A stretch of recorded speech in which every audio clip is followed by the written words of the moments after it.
It's a pretty horrible day here in Northern Ireland, so there's only one thing will make it better, and that's homemade bacon.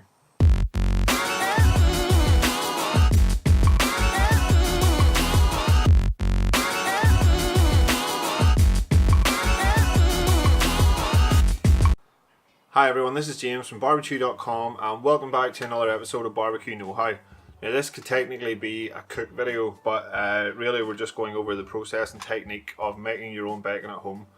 So we're going to be using the Angus & Oink Exodus Jerk Bacon Cure. If you've never made bacon before, buying these ready-made cures is probably the best way to do it.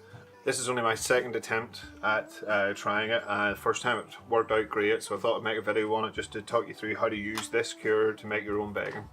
So the entire process will be, we will get the bacon into a cure, leave that for a few days, lift it out, rinse off the cure, then let it air dry for a few days, and then we're going to smoke it. So you don't have to smoke it, you can just make the bacon, cure it, and then slice it up and eat it. But smoked bacon's nice, and I smoked it the last time and it worked really well, so we're going to do that again. So here I have a pork loin from Hillstown Farm Shop. It's not a massive piece, it's roughly about 1.1 kilos, but that should be enough to get me a good little bit of bacon. So this will make your standard back bacon. If you want it streaky bacon, then you would use a pork belly and slice that up. This is really the medallion of the pork loin, and then a little bit of the tail left on there as well. So that's sort of your traditional back bacon.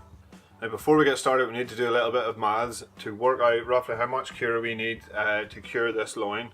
So the big benefit of doing your cure by weight means that you can't really over cure your bacon. If you have the right amount of cure in there for the weight of your bacon, then it won't over cure if you leave it an extra few days in that cure.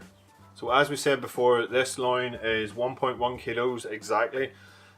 So you divide 1.1 kilos by 0.05 to give you 5% of the weight, and that gives you 55 grams. So I've already gone ahead and weighed out 55 grams of the cure, so we're going to go and get that onto the loin now. So to do that, I'm going to stick on a glove. Always use gloves when you're working with raw meat. I like to use these black ones I got off Amazon. I've tried the sort of cheaper, thinner ones before, but I was sick of putting my hand into them and bursting through a finger. So these ones are slightly heavier duty, they're better quality, and they're black, so they look cool. So you want to keep your loin on a tray of some description, because you want to catch any of that cure that falls off.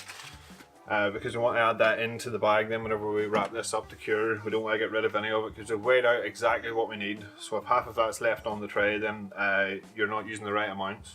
But to get you started, just go ahead and sprinkle the cure onto all sides. Try and get it as even as you can. Don't worry too much about it, because whenever the moisture starts seeping out of the bacon, it will mix with the cure and it'll penetrate everywhere. And we're going to turn this every few days in the fridge as well.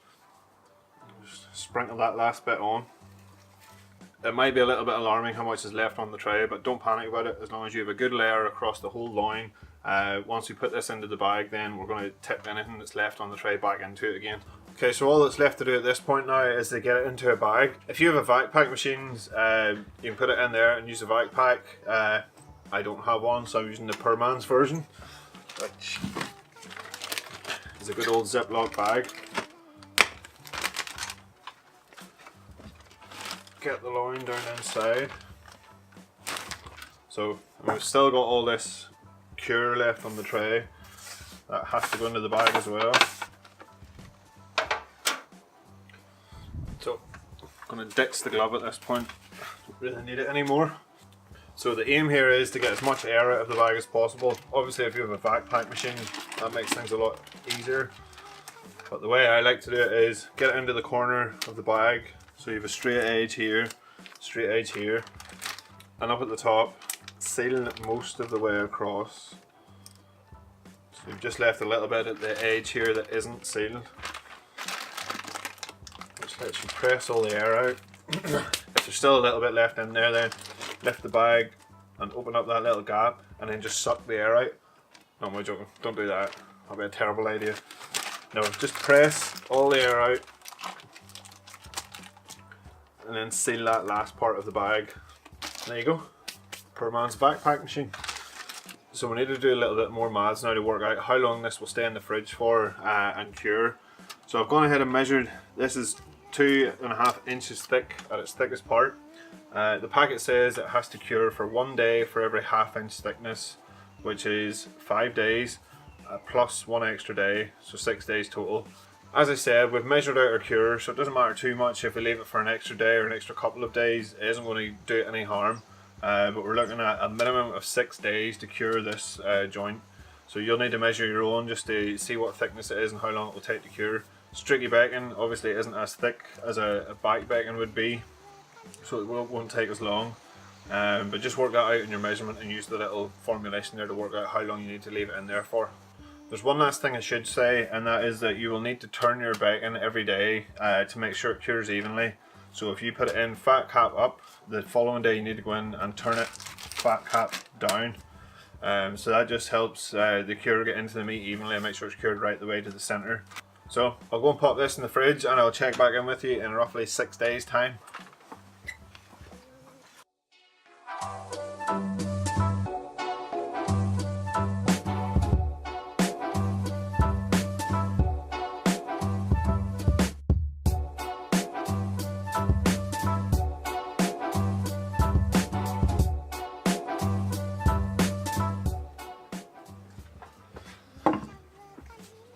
Welcome to the future. So as you can see from that clip, the bacon was in the cure for 6 days. I lifted it out, rinsed off the cure and put it back into the fridge for 3 days to air dry. So you leave it uncovered in the fridge and that allows it to form the pellicle. So if you're wondering what the pellicle is, it's a sort of layer of protein or a skin of protein that forms over the bacon, and that helps the smoke stick to it. So now the last thing to do is to get it into the smoker and get it smoking. You can skip this step. If you want to just slice it up now and eat it, that's fine. But I like to make smoked bacon. So for this cook, we're going to use the Churros S1 smoker cabinet with the BBQ cold smoke generator inside it, and in that we're going to put some of the smoky bray oak wood dust. One important thing to mention is temperature. You only want to cold smoke your bacon if the temperature is below 4 degrees C. Obviously it needs to stay at refrigeration temperatures. You don't want it to get too warm or you get into that sort of danger zone. So luckily good old Northern Ireland's cold weather is an advantage at the minute as we're getting towards the end of the cold smoking season, but at night the temperature's still getting down to sort of 3 or 4 degrees if not below it. So we'll get this into the smoker. I'm going to leave it to smoke overnight and then we'll allow it to rest for a couple of days, and then we're going to slice it up and give it a taste.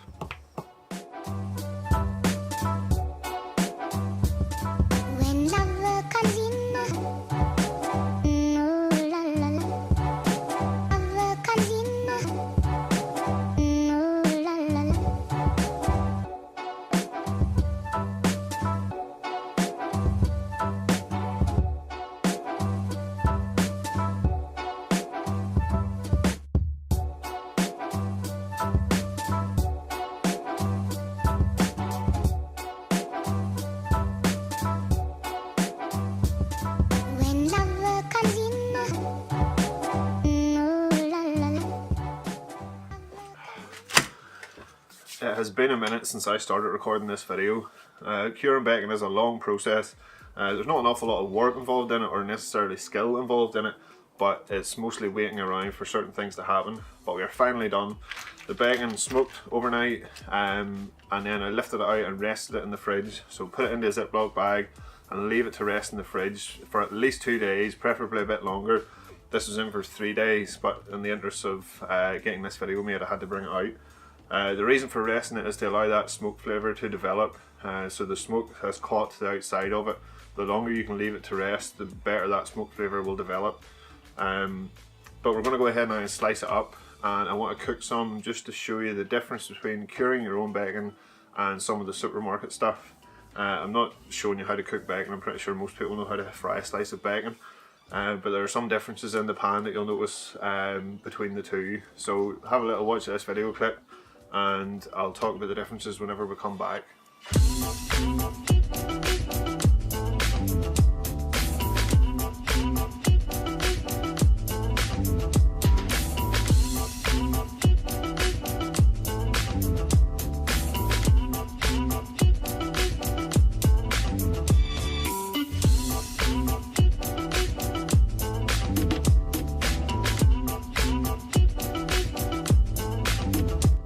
So as you can see from that short little video clip, Not only whenever you make your own bacon can you cut it slightly thicker so you have nice thick cut bacon, but whenever you cook it in the pan, there isn't all sorts bubbling out of that bacon in the pan.